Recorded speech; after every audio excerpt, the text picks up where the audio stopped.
दीवानगी पार्ट 3। एक बड़ा सा आलीशान घर और घर के चारों तरफ फैला हुआ एक खूबसूरत सा गार्डन।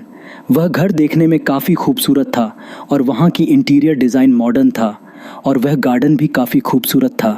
हर जगह रंग बिरंगे फूल और बड़े बड़े पेड़ और एक बड़ा सा गेट, और वह गेट लकड़ी का बना हुआ था और जहाँ की सिक्योरिटी काफ़ी टाइट थी तभी वह गेट खुलता है और एक ब्लैक कलर की मर्सिडीज़ बाहर निकलती है। वह मर्सिडीज़ जाकर एक बड़ी सी बिल्डिंग के सामने रुकती है जहां पर बड़े बड़े अक्षरों में लिखा हुआ था खुराना ग्रुप ऑफ इंडस्ट्रीज़। और बिल्डिंग की एंट्री गेट पर काफ़ी सारे ब्लैक कलर में कपड़े पहने हुए बॉडीगार्ड्स खड़े हुए थे। तभी बिल्डिंग का मैनेजर भागता हुआ और जल्दी से जाकर उसने कार के दरवाजे को खोला और दरवाजे की खुलते ही एक हैंडसम और गुड लुकिंग लड़का बाहर आया जो देखने में 27 साल का लग रहा था। और उसने अपनी आंखों से चश्मे को हटाया। 5 फुट 9 इंच की हाइट, गोरा रंग, काले घने बाल जिन्हें जेल से सेट किया गया था और काली गहरी आंखें जिनमें कई सारे राज छुपे हुए थे। अब वह राज क्या थे तो यह आपको आगे पता चलेगा। उसने एक ब्लैक बिजनेस सूट पहन रखा था और उस पर ब्लू कलर की टाई और हाथों में ब्रांडेड घड़ी और पैरों में ब्लैक कलर के मैचिंग शूज़ और परफेक्ट बॉडी सेव। अब सब कुछ परफेक्ट तो होना ही है क्योंकि बंदा ज़्यादातर वर्कआउट ही करता हूँ। तो अब आप सभी लोग समझ ही गए होंगे कि यह महाशय आखिरकार है कौन। तो यह है खुराना ग्रुप ऑफ इंडस्ट्री के CEO यानी कि नील खुराना। इस वक्त उसके चेहरे पर कोई भी एक्सप्रेशन दिखाई नहीं दे रहे थे। उसकी कार से बाहर निकलते ही सभी लोगों ने अपना सर झुका लिया और वह किसी किंग की तरह कंपनी के अंदर चला गया और फिर कॉरिडोर से होते हुए अपनी प्राइवेट लिफ्ट में चला गया। उसका चेहरा बिल्कुल सीरियस था और उस पर कोई भी एक्सप्रेशन नहीं थे। अब जब यह खड़ूस ही है तो एक्सप्रेशन क्यों ही होंगे। उसके पीछे पीछे का उसका असिस्टेंट भी साथ चल रहा था। वह लिफ्ट सीधे जाकर उसके ऑफिस नहीं खुलती थी। उसका ऑफिस काफ़ी लग्जरियस था और वहाँ पर हर एक चीज़ काफ़ी सलीके से सेट की गई थी जिसे देखकर ही कहा जा सकता था कि इस बंदे को सफाई बहुत ज़्यादा पसंद है।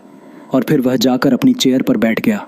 तभी उसके असिस्टेंट ने उसकी तरफ एक फ़ाइल को बढ़ा दिया और कहा, बॉस मिस्टर मल्होत्रा आपका कॉन्फ्रेंस रूम में वेट कर रहे हैं। तो नील ने उस फाइल को ले लिया और अपना सिर हाँ में हिला दिया और फिर थोड़ी देर तक उस फाइल को रीड करने के बाद वह खड़ा हुआ और कॉन्फ्रेंस रूम की तरफ जाने के लिए निकल गया। वह कॉन्फ्रेंस रूम की तरफ जा ही रहा था कि तभी उसकी फ़ोन की रिंगटोन बजने लगी और वह रुक गया। उसके साथ ही उसका असिस्टेंट भी रुक गया।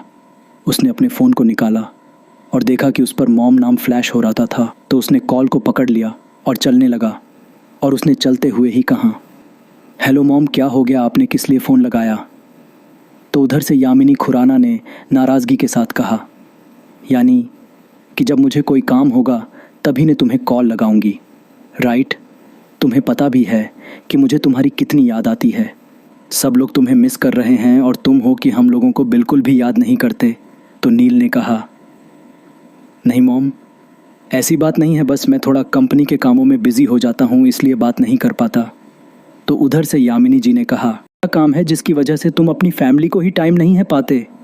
तो नील ने कहा, मॉम प्लीज़ आप नाराज़ मत होइए। तो यामिनी जी ने कहा, वैसे आज का दिन तो तुम्हें याद ही होगा ना? तो नील ने कहा, यस मॉम, आज दादाजी का बर्थडे है ना? तो यामिनी जी ने कहा, हाँ, और शाम को घर में पार्टी है तो पार्टी में टाइम से आ जाना, ठीक है ना? तुम समझ रहे हो ना कि मैं क्या बोल रही हूँ? तो नील ने हंसते हुए कहा, हाँ ज़रूर, आप चिंता मत करिए, और कॉल को डिस्कनेक्ट कर दिया और फिर वह कॉन्फ्रेंस रूम में चला गया। वहाँ पर मिस्टर मल्होत्रा के साथ उसकी किसी प्रोजेक्ट पर मीटिंग थी, इसलिए वह मीटिंग काफ़ी लंबी चली।